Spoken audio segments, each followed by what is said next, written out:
Bienvenidos al bar El Atasco. La cartita es un poquito cortita, pero tenemos tostada de ladrillo con cemento, sándwich gentrificado y una gaseosa con microplásticos. ¿Qué les apetece? Yo un sándwich gentrificado, me parece. Vale. ¿Y a Pues ti? lo mismo para mí también. ¿Dos sándwiches gentrificados? Pues Venga, marchando. suena bien eso. Buenos Sí, días, qué Elena. rico. Buenos Qué días. rico me parece, ¿no? Ay. Sí. Vaya menú el de esta gasolinera, este bar gasolinera, El Atasco, ladrillo untado con cemento, sándwich gentrificado, Un buen desayuno, ¿no? Fuertito. gaseosa de microplásticos, poca identidad y mucha paciencia, ¿no? Que hay que tener aquí, que no llegamos a destino. Yo creo que nos estamos armando de paciencia últimamente con estos atascos que tenemos en la isla, ¿no? Y de Estamos cemento, ahí, armando de cemento y también. de mucho. cemento, bastante cemento, sí. O sea que el desayuno no puede ser mejor. ¿Y ya has llamado para decir que llegas tarde? Ya avisé, ya Sí. avisé. Ya creo que hay que, nada más que salir de casa, avisar ya con tiempo, porque Ponerse la venda ya se complica casi Antes- siempre. Antes de la herida. ¿Te hubiese gustado llegar antes a algún lado? Quizás en otro tiempo a las islas. Me hubiera gustado llegar antes, sí. Yo estoy muy acostumbrada a llegar casi en hora, ¿no? Porque vengo mucho a Canarias, yo vivo en Madrid y vengo en avión, ¿no? Pero sí, yo creo que ahora tengo la sensación de que todo el rato estamos más apurados aquí, ¿no? Como que todo el rato llegamos tarde a algo siempre, ¿no? Entre unas cosas y otras, entre estos atascos y demás, estamos más apurados que antes. O sea que aquello de correr sin saber por qué, simplemente porque lo hacen todos los demás, no es exclusivo ya de Madrid. A mí me da la sensación de que no. O sea, yo tengo la sensación de que aquí estamos un poquito ya empezando a correr eh, para llegar a tiempo, ¿no? Estamos como metiéndonos en ese rollo de eso, de tanto atasco, tanto coche, tanto esfuerzo por llegar a los sitios. Me da la sensación de que estamos un poco ya como haciéndonos un poco ciudad en ese sentido. Oye, Elena, pues como parece que esto va para largo, este atasco se prolonga, vamos a hacer lo común para matar el tiempo, encorvarnos sobre el móvil. A conversar. Y ahí vemos que en tu caso, sin embargo, hay un buen uso de las redes en el sentido de que comenzaste comentando libros por Instagram y eso de alguna manera te devolvió las ganas de escribir que habías aparcado durante la carrera. Sí, sí, totalmente. Yo empecé hace ya unos cuantos años a hablar de libros, de los libros que leía en redes, porque sí que es verdad que cuando terminé la carrera, yo estudié veterinaria, durante el tiempo que estuve estudiando no leía y yo era súper lectora cuando era pequeña. Y entonces se me ocurrió, digo, ay, me voy a abrir una cuenta de Instagram para encontrar a personas con las que hablar de libros, ¿no? Y comentar y tal. Y así surgió esa idea, encorvándome en el móvil, pero la verdad es que para mí ha sido y está siendo una experiencia súper bonita en cuanto a redes y en lo que tú comentas, ¿no? Que me devolvió las ganas de escribir, porque lo mismo, yo escribía mucho cuando era pequeña y tú sabes que a veces eso, como que un poco las cosas artísticas se van dejando de lado a medida que estudias una carrera, que avanzas en otros aspectos y me volvieron las ganas. Estando hablando de libros, me volvieron las ganas de escribir. Dices que escribes a menudo desde la rabia, desde el enfado por las cosas que ven, que te rodean, y has estudiado veterinaria, comentabas, te dedicabas a ello. ¿Ves mucho animalito por aquí suelto? Yo creo que, bueno, siempre hay animalitos en todos lados, ¿no? La cuestión es dejarlos un poco pasar por ahí y enfocarnos también los animalitos que sí que tenemos aquí y que, bueno, que a mí me gusta mucho meter en el libro los tizones, gatos, lagartijas y cosas así. Esos son los animalitos que me gustan. Animalitos que además se reconocen fuera. No sé algunas otras palabras, como por ejemplo penca, que también utilizas, ¿no? Sí, sí, Haces sí. mucha canariedad. Sí, penca, fíjate que bueno, que de hecho hay una en la portada hay una penca, en la portada del libro. No era una palabra que se conociera ya, y bueno, y aquí en Canarias le decimos penca o tunera, ¿no? Porque en Gran Canaria le dicen tunera, por ejemplo. Y es curioso porque cuando mis editores, que la editorial es de La Rioja, leyeron el libro, no sabían lo que era la penca. Para ellos es una cosa completamente diferente. Y yo, ay, las pencas, ¿qué son las pencas? Entonces sí, a mí me parece importante utilizar palabras canarias y aparte es que viene mucho del habla natural, es decir, a mí me sale natural utilizar penca y no decir, yo qué sé, cactus. O tizón, es que para mí es un tizón. Quiero decir que que es interesante, ¿no? Y creo que estamos en un momento de reivindicar esa identidad y también a través del lenguaje. De no cohibirnos, ¿no? Exacto, en ese sentido. Exacto, de no tampoco adaptarnos a nuestra lengua a que nos entiendan. Pero eso era posible hace unos años, porque está siendo una corriente que impera en estos momentos, afortunadamente, pero quizás hace un tiempo no era viable. No sé si era viable o no. Yo lo que creo es que, bueno, yo llevo ya unos cuantos años viviendo en Madrid y yo, por ejemplo, nunca me he adaptado, digamos, yo he dicho guagua y he dicho las palabras que digo aquí. Sí que es verdad que yo creo que ahora estamos como en un momento de sacarle más ganas a eso, ¿no? Y de reivindicarnos más en todos los sentidos y en este también.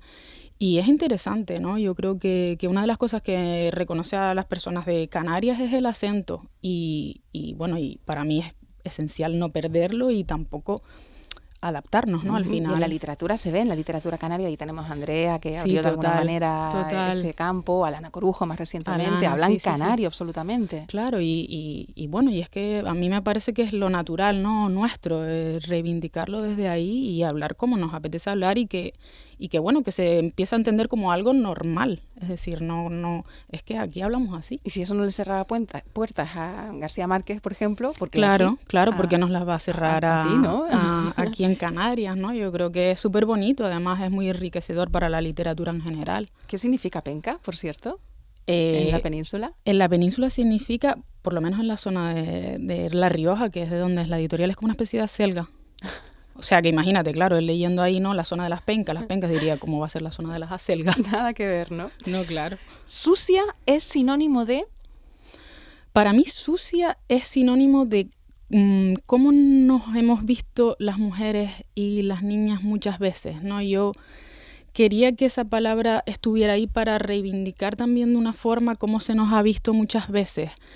Es verdad que también el libro está atravesado por mucha suciedad como tal, pero a mí me da la sensación de que niñas y sucias son dos palabras que pueden definirnos bien, también reivindicando eso, ¿no? Esa sensación que siempre hemos tenido. Hay muchos cuentos en los que las protagonistas están en ambientes como muy sucios, incluso sus cambios físicos hacen que el resto las vean como sucias, ¿no? Y nada más lejos de eso, es decir, en cierto modo, siempre nos han infantilizado, ¿no? Y a mí me parece que son dos palabras que se contraponen, pero que es una forma de hacernos ver desde otro punto también. Decías cómo nos hemos visto y se nos ha visto. Es decir, quizás como se nos ha visto es bueno, lo que ha propiciado que así mismo nos veamos nosotras. También. No sé si me he explicado. Al final, sí. Lo de sucia es algo que nos han colocado y hemos asumido. Hemos asumido, exacto. Quizás es que pasa como que aceptamos mucho lo que nos dicen, ¿no? Y a mí me parece que también hace unos años estamos en un momento de tampoco aceptar esto, ¿no? Este tipo de cosas, de palabras, de momentos en los que pues nos quedamos un poco fuera nosotras en relación al resto, ¿no? Y yo creo que sí, que nosotras mismas a veces nos hemos colocado en un punto que evidentemente no nos corresponde, y yo creo que desde ahí también es como un momento bueno para levantar la voz. Y que es verdad que en Niñas Sucias la mayoría de protagonistas, mujeres y niñas, están como un poco en los márgenes, y también me parece interesante nombrar lo que hay ahí, ¿no? Y sacarnos de esa zona. Son niñas sucias que en cambio no realizan ninguna suciedad. No. Es como se las ve a ellas. Incluso a veces como se ven ellas también, ¿no? Que a mí eso es como que la parte que más me duele.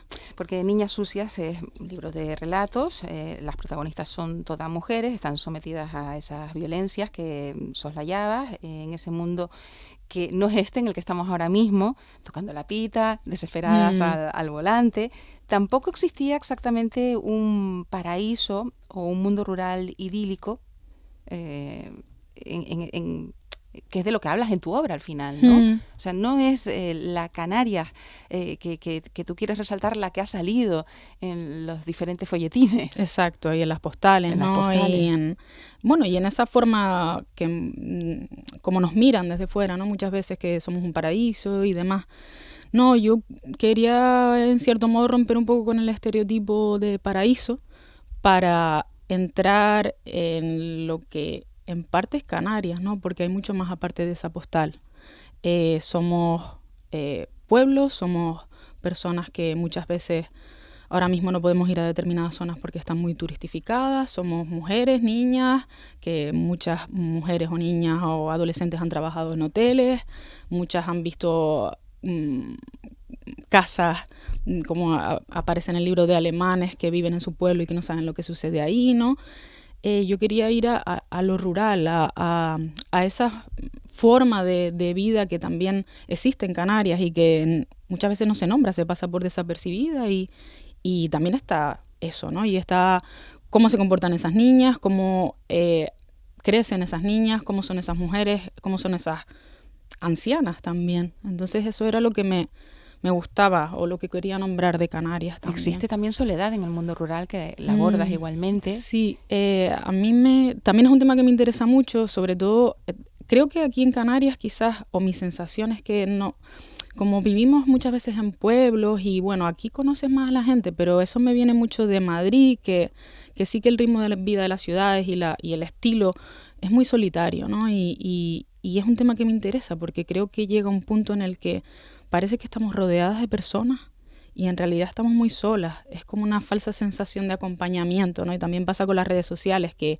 al final estamos todo el rato acompañadas, mirando el teléfono y en el fondo es difícil luego no estar sola físicamente. Las redes sociales se inventaron en los pueblos, es decir, ofrecer una cara distinta a la que había puertas adentro. Sí, yo creo que las redes sociales han hecho muchas cosas positivas, eso está claro, y a mí me gustan mucho, pero a veces dan una sensación un poco extraña, ¿no? Como de falsa sensación de acompañamiento, ¿no? Y creo que en la sociedad en la que estamos ahora como que vamos mucho al individualismo y eso nos llega como un poco a aislar, ¿no? Y yo creo que las mujeres y las niñas de este libro, en cierto modo, muchas están aisladas por distintas cosas, no solo por el estilo de vida, sino por el trabajo, por el tipo de entorno. Entonces eso, no sé, a mí me resultaba interesante como abordarlo en estos cuentos. Hablabas antes de la niña que ve al turista. También hay una mirada de desconsuelo en algún relato. Sí, porque yo, no sé, a mí a veces me da la sensación de que nosotros aquí en Canarias hemos mirado al turista a veces con cierta envidia o cierta cosa de decir, jolín, pues yo no sé si voy a poder ser ese turista, ¿no? Esa casa aislada que levanta muros y que se aísla del pueblo, o ese turismo de hotel. Quería dar como esas dos visiones, ¿no? Esa visión de mirada al turista como algo inalcanzable y también el trabajo que se desempeña para el turista, ¿no? En hoteles y demás, que es diferente porque también hay un desconsuelo, pero hay un trabajo muy duro. ¿Te reconoces de niña en esa mirada proveniendo de un municipio eminentemente turístico como es tu caso? Sí, porque sobre todo, claro, es que mi pueblo, bueno, pues tiene mucha cosa turística y a mí me pasaba, ¿no? Incluso yo soy del pueblo de arriba, y la mirada al turista que venía de fuera era como algo expectante, como, bueno, están aquí y nosotros allí, ¿no? Y era completamente diferente. Yo me acuerdo, bueno, igual que pasa en el relato, que pasábamos por delante de casas de alemanes y bajábamos la voz, ¿no? Observábamos lo que hacía, era como un mundo completamente diferente al nuestro, ¿no? Y eso no deja de ser llamativo, crecer con esa mirada hacia el que viene de fuera. Y pasa lo mismo en las zonas de costa, ¿no? Que el turismo creo que es diferente al que en aquel entonces venía a los pueblos, pero era una mirada igual, ¿no? Yo los miraba como, no somos nosotros. Bueno, era gente con dinero, ¿no? Era gente con dinero, exacto. Era algo muy diferente. No es el caso actual. No es el caso necesariamente, actual. Pero no necesariamente, sí. Pero entonces sí, es verdad que era un tipo de turismo quizás diferente al que viene ahora mismo, ¿no? Pero era gente diferente a nosotras, era algo como, no sé, como misterioso incluso. ¿Qué relato harías con el balconing? Se me ocurren muchos relatos de terror, la verdad. Porque, es que, claro, surgen tantas cosas luego con el turismo, tantas cosas que son realmente perturbadoras, ¿no? No solo el balconing, sino muchas cosas aquí en la isla, desde la masificación de determinadas zonas que antes podíamos visitar y que ya no podemos, ¿no? A mí eso me resulta chocante y sí que es verdad que, claro, que como yo vivo en Madrid, voy, he visto como una progresión muy diferente. O sea, la Canarias de la infancia ya no es la misma. Y eso genera una sensación de melancolía a veces y de nostalgia, ¿no? De poder volver a disfrutar de ciertos sitios, de ir a darte un baño a ciertas zonas y que puedas darte un baño en ciertas zonas, ¿no? ¿Por eso no regresas? No, yo me gustaría regresar tarde o temprano. Evidentemente quiero volver, además, no sé, mis raíces están aquí, ¿no? Pero estoy buscando como el momento. Yo creo que eso se siente. Y quiero volver, sí. Y es verdad que a veces me tengo una sensación eso de nostalgia, de que no vuelvo al mismo sitio del que me fui, ¿no? Pero bueno, los cambios hay que aceptarlos, ¿no? Y también está ahí la escritura para reivindicar un poco lo que era y lo que podríamos llegar a ser y lo que queremos ser. O sea, aquello de uno siempre regresa al lugar donde fue feliz, en este caso no es posible, ¿no? Porque ese lugar ya no existe. Es un lugar diferente. Y yo creo que a veces hay que aceptarlo, ¿no? Porque es así. Y en esa aceptación viene, pues eso, pues lo que hablábamos antes, ¿no? Que ahora mismo hay un movimiento de identidad canaria muy, muy potente y muy bonito y yo, soy muy optimista con eso y con esa manera que tenemos ahora de reivindicar lo nuestro, la cultura, el espacio, los paisajes. ¿Y dirías que la literatura canaria tiene actualmente rostro de mujer? Hombre, es verdad que las autoras, o sea, últimamente la temática que está surgiendo y demás tiene como mucha fuerza femenina.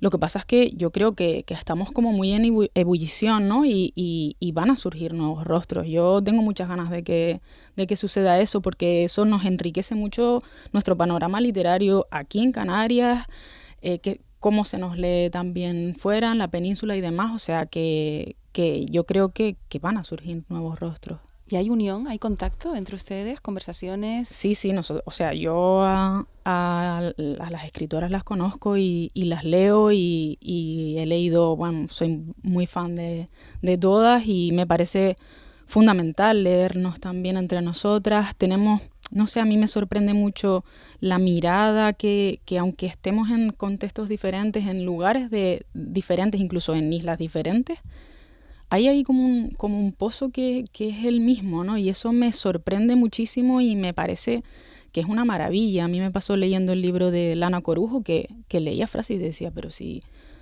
se parecen muchas a niñas sucias, ¿no? Como una cercanía y mira que estamos lejos, ¿no? En cierto modo, y eso a mí me parece una maravilla. Igualmente, relatos como por ejemplo Bestias traspasa también fronteras porque habla de un miedo colectivo. Sí, total. Bestias es un relato que yo me inspiré en el caso de La Manada, porque cuando pasó eso yo sentí una rabia tremenda y una sensación de inseguridad horrible. Y es un miedo colectivo, ¿no? Porque este tipo de conversaciones han surgido mucho en las presentaciones y demás, que todas hacemos eso, ¿no? Avisarnos por WhatsApp y mira, cuéntame cuando llegues y tal. Es como, tenemos un miedo que no tendríamos por qué tener, ¿no? Pero que es normal que lo tengamos porque estas cosas siguen pasando, seguimos sintiéndonos inseguras en donde no nos tendríamos que sentir inseguras y sí, creo que es un miedo que nos atraviesa a todas, es que a veces lo tenemos dentro. Y contarlo, hacerlo común, de alguna manera nos ayudó a identificar que la agresión que sufríamos las mujeres a diario era tal, era agresión. ¿Te parece? Sí, total. Yo creo que para mí lo importante de las violencias en general es nombrarlas, porque durante muchos años no hemos nombrado nada y quizás el sacarlo a la luz de alguna manera hace que nos reconozcamos en ese tipo de violencias o que digamos, jolín, pues a lo mejor si a mí me pasa esto o le pasa a una amiga, yo ya sé lo que tengo que hacer o sé que esto es algo que es nombrado y que yo puedo denunciar o que puedo comentar. Es que creo que hace años esto no se hablaba de manera abierta, ni se escribía tampoco, y creo que es esencial, ¿no?, para nosotras poder nombrar lo que nos da miedo y ese tipo de violencias que sufrimos, ya sean físicas o no, porque también hay muchas violencias más simbólicas, por así decirlo. Y hay cada vez menos hombres que digan aquello de: es que eres una histérica, estás exagerando. O todavía hay esos animalitos que antes decíamos por ahí. Me gustaría pensar que no los hay, pero a mí me da que bueno, que siguen existiendo, ¿no? Y también lo fuerte que es crecer con ese mensaje, ¿no? De eres una histérica, eres eso, estás todo el día nerviosa, eso son las hormonas, es que tal. Jolín, es que no deja de ser un tipo de violencia, porque al final... Es la suciedad. Claro, ¿sí? La suciedad es que si tú creces con eso te lo acabas creyendo, y hay cosas que a lo mejor... evidentemente no eres una histérica, pero te acabas pensando que las reacciones que tú tienes, que son naturales, que todo el mundo reaccionamos como sea, es porque estás loca, porque eres histérica, porque eres no sé qué. Y eso para mí es algo violento, ¿no?, hacia nosotras. En tu cuenta, que citábamos antes, tienes cerca de 20.000 seguidores, que es un número considerable. Y quizás aquí sí que podemos también romper un poco lo de los falsos mitos, porque según datos del Ministerio de Cultura, más de la mitad de los españoles lee habitualmente. A ver, yo creo que a mí me parece que, igual que lo decía con la literatura canaria, estamos, en cuanto a lectores y lectoras, a mí me parece que estamos en un momento muy bonito. También, igual yo soy súper optimista, ¿no?, pero las redes sociales están haciendo un trabajo muy bueno, ¿no? Y tanto Instagram como TikTok de un tipo de literatura o un tipo de lectores diferente, ¿no? Con muchas más ganas de compartir lo que lee, con muchas más ganas de hecho, hace pocos años ha habido un boom de los clubs de lectura, que antes eso había 4 contados, y ahora hay muchísimos, hay muchas ganas de conectar incluso físicamente, ¿no?, para hablar de libros, que a mí me parece que es una cosa maravillosa. Talleres, hay ganas, y también muchas ganas en gente joven, muy joven. Voy a proseguir con los datos. El 75% de la población entre 14 y 24 años lee en sus ratos libres. Ahora, no sé qué leen. Claro. ¿Sabes qué leen los jóvenes? Sí. Pues mira, yo que ya te digo que me encantan las redes sociales y estoy mucho también en TikTok, leen mucha fantasía, muchos libros de literatura romántica y tal, pero a mí me parece fundamental que se lea, ¿no? Porque al final, distintas etapas de nuestra vida leemos cosas diferentes, y a medida que van cambiando los gustos, pues te va apeteciendo leer otras cosas, entras en nuevos géneros y demás, y yo creo que la gente joven ahora mismo tenga ese interés por la lectura me parece maravilloso, porque ya te digo que cuando yo era pequeña no era así. Leíamos 4 personas y... Los raros, sí, claro, los frikis como yo, que estaba todo el día leyendo, y intercambiabas libros con las personas que sabías que leían, ahí medio tapados, y ahora eso no está para nada tapado, y ahora de hecho todo lo contrario. Jolín, a mí eso me parece una maravilla, la verdad. Yo, vamos, lo celebro. Igualmente se publica muchísimo. Sí, eso es cierto. Las novedades a veces son casi que flor de un día, ¿no?, abrumadoras. En las librerías. Sí, eso es verdad. Y a mí, con todo el proceso tanto de escritura como de trabajo luego en el manuscrito, me di cuenta de el trabajo que lleva hacer un libro, ¿no? Y lo rápido que se pierde en las mesas de novedades, porque no se da abasto. Y jolín, eso me hizo reflexionar mucho, y a veces en mi cuenta de Instagram también intento no solo abarcar las novedades, sino también leer libros de fondo, porque es que un libro pasa de moda a los 3 meses, y eso es poquitísimo tiempo, en realidad. ¿Con cuál andas ahora? Ahora estoy leyendo un libro que va a ser novedad, de la editorial Sigilo, que es una editorial independiente que viene de Argentina. Se llama Ritos Privados. Es una escritora inglesa que tiene muchos toques ahí medio oscuros, medio de terror, y la verdad es que se está poniendo interesante. He aprovechado, también te digo, que muchísimo las vacaciones para leer aprovechar para leer un montón. En este atasco lo terminamos. En este atasco lo termino porque este atasco va para largo. Va para largo. Vamos a armarnos de paciencia. Elena Correa, gracias. Muchísimas gracias a ti, Elena. Por este ratito. Gracias a Un ti. abrazo y con paciencia. Paciencia. Llegaremos. Llegamos. En algún momento. Siempre. Hasta siempre. Muchísimas gracias. Chao.